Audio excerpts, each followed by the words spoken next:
We once had a teacher, the teacher of teachers. Bertemu kembali dengan Ramadan, ku rasakan bahagia menyelubungi. Ya Allah, daku bersyukur. Assalamualaikum warahmatullahi. Bismillahirrahmanirrahim. Alhamdulillahi rabbil alamin, wassalatu wassalamu ala asyrafil anbiya wal mursalin, habibina sayyidina Muhammadin wa ala alihi wa sahbihi ajma'in. Amma ba'du. Yang dihormati tuan pengurusi majlis, yang dikasihi Tuan Pengarah Datuk Haji Hashim, seterusnya semua pegawai kaki tangan, muslimin muslimat, sama-sama kita panjatkan syukur. Dengan limpah kurnia kita dapat mengadakan program pada pagi ini, mudah-mudahan mengundang barakat dan rahmat daripada Allah. Jadi kita terus kepada soalan yang pertama. Soalan yang ada di depan saya ni, hok taik ada 27 soalan. 27 soalan ni sejam setengah. Jadi yang tulis pun ada. Soalan pertama, bolehkah ustaz cakap bahasa baku?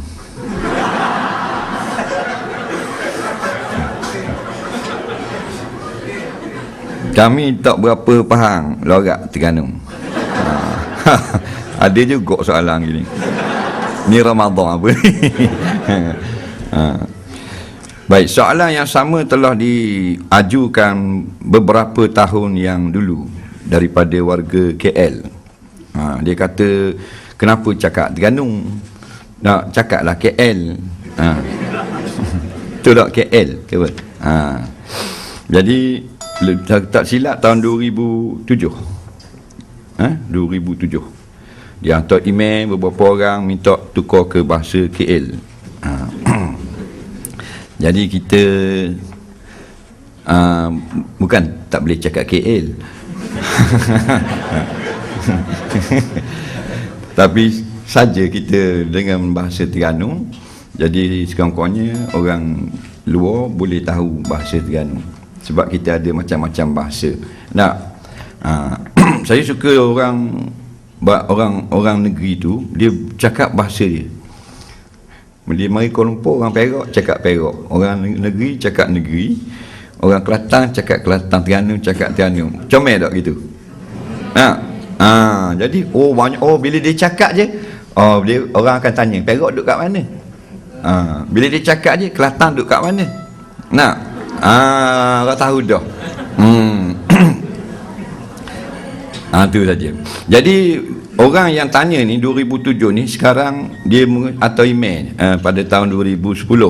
Dia kata terima kasih lah pasal dak tukar ke bahasa KL, sebab saya dah banyak tahu bahasa Terengganu sekarang. Itu je lah.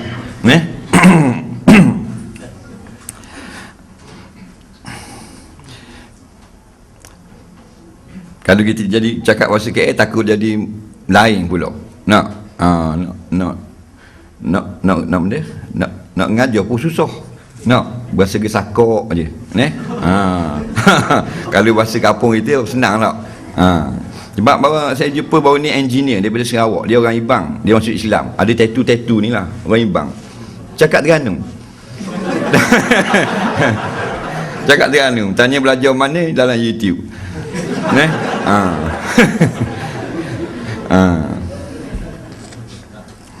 Orang Terengganu dia nak cakap KL.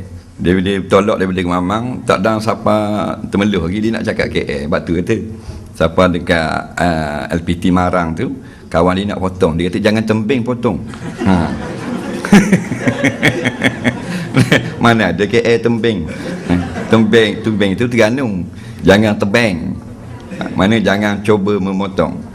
Dia kata dia kata jangan tembing. Mana ada, malu kat orang ni. Soalan kedua, apakah persiapan yang perlu dibuat oleh umat Islam yang bermujahadah pada Allah di bulan Ramadan? Baik, bagus soalan ni. Kita nak siap apa? Kita nak mujahadah. Mujahadah tu kita kena faham dulu, baru faham jawapan. Mana kita nak hadapi tarbiyah Ramadan pada tahun ini sudah tentu lebih baik daripada tahun yang lepas. Nah, sebab 12 bulan ni Allah pilih sebulan setahun. Sebulan tu diambil setahun, namanya bulan Ramadan. Bulan ni bulan kursus. Jadi mana-mana jabatan pun atau kilang ke apa ke, dia akan ada ambil beberapa orang kaki tangan, kalau tak semua pun sebahagian, untuk dia hantar berkursus. Betul tak? Benda tujuan jabatan tu atau kursus supaya dia lebih mantap. Bila dia keluar kursus, dia balik ke jabatan, dia akan kerja lebih baik. Nampak? Maka produk ataupun sahaja tentu lebih baik. Itu tujuan dia. Maka begitu juga Allah Ta'ala beri kita kursus sebulan dalam setahun, kursus Ramadan tu, supaya bila selesai bulan Ramadan kita lebih mantap untuk menjadi seorang hamba Allah yang sejati. Jadi kalau kita peserta kursus dia balik, dia tak ikut apa yang dikursuskan, maka sia-sia tak jabatan tu atau dia. Sia-sialah. Maka begitu jugalah, sia-sialah kita setiap tahun menjadi peserta kursus Ramadan, tetapi bila habis Ramadan maknanya sama juga dengan sebelum Ramadan. Jadi masing-masing kena muhasabah diri lah. Kalau tidak meningkat banyak, sekurang-kurangnya 1% lebih baik daripada tahun lepas. Ibadah kita, kemanusiaan kita, perasaan sebagai seorang hamba, hubungan sesama manusia, semuanya dilatih di dalam Ramadan. Jadi persiapannya cukup mudah, iaitulah bukan fizikal sebenarnya, mental sahaja. Fizikal kita tak ada masalah. Ya la yukallifullahu nafsan illa wus'aha. Allah Ta'ala tidak suruh satu-satu benda ibadat melainkan benda yang ringan-ringan yang kita semua mampu buat. Mana macam puasa, macam biasa juga. Nak mujahadah puasa tahun lepas dengan tahun ni sama je, iaitu daripada subuh sampai maghrib. Cuma kalau tahun lepas kita kurang baca Quran, katakan tahun ni baca Quran lebih sikit. Tahun lepas kita kurang sedekah, tahun ni kita sedekah lebih sikit. Apa salahnya kita dapat gaji 2,000 dah untuk raya ni, untuk baju sekolah, baju raya anak, baju raya bini, kita ambil RM50 selain daripada zakat untuk sedekah. Contoh, sebab kalau bulan lain kita baca Quran 2 helai, contoh, kalau orang nak sungguh-sungguh, 2 helai ni 50 ayat. Dalam hadis kata man qara al-Quran fi yaumin wa lailin 50 ayat. Siapa baca Quran sehari semalam 50 ayat, lebih kurang 2 helai, 4 muka, maka lam yuktab minal ghafilin, dia tidak lagi ditulis dalam kategori orang-orang yang lalai. Nampak? Yang telah dapat baca 2 helai sehari. Dalam bulan Ramadan ni kita baca 1 juzuk. 1 juzuk 10 helai. 10 helai ada 20 page, 20 muka. Orang yang baca lambat 1 jam, orang yang baca cepat setengah jam. Hafiz 17 minit hingga 20 minit 1 juzuk. Kita biasalah setengah jam, orang awam. Kita tak dang nak baca banyak, 1 juzuk sudah. Lepas subuh dang. Tak dang juga pasal nak keluar awal, takut jam gitu gini. Kalau tak dang, iaitulah 2 helai saja. Lepas subuh 2 helai, lepas zuhur 2 helai, 1 helai 2 minit, 2 helai 4 minit. Jadi kita letak 5 minit lah.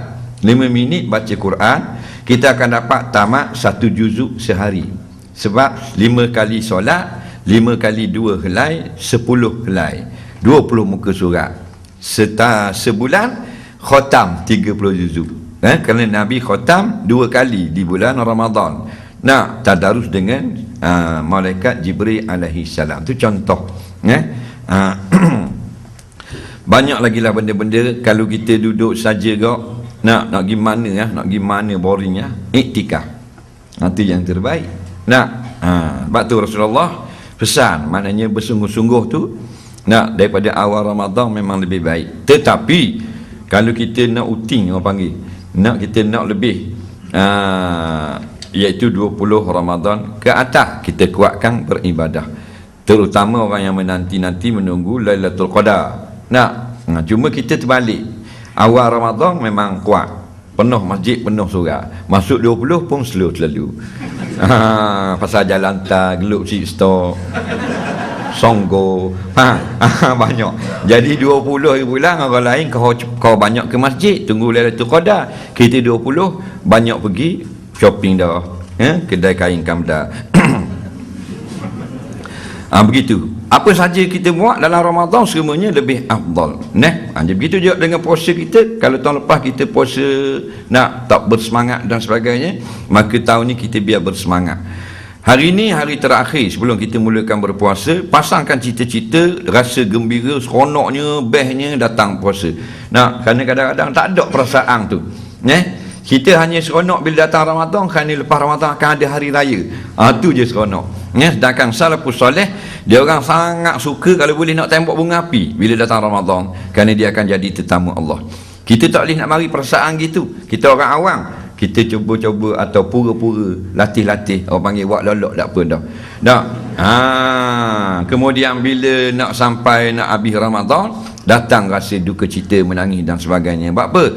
Kerana Ramadan akan meninggalkan kita. Itulah orang-orang yang akan dipanggil suku di hari kiamat nanti, pencinta-pencinta Ramadan. Dia orang bangun dan duduk dalam satu saf. Kita kalau nak habis dah Ramadan suka senyum mewek, senyum mana Haji Mak senyum tak mau. Esok boleh makan nasi lah kita. Jadi tak sedih langsung. Nampak? Dan kan maknanya dia nak berpisah dengan sesuatu yang sangat istimewa. Jadi benda-benda ni lah.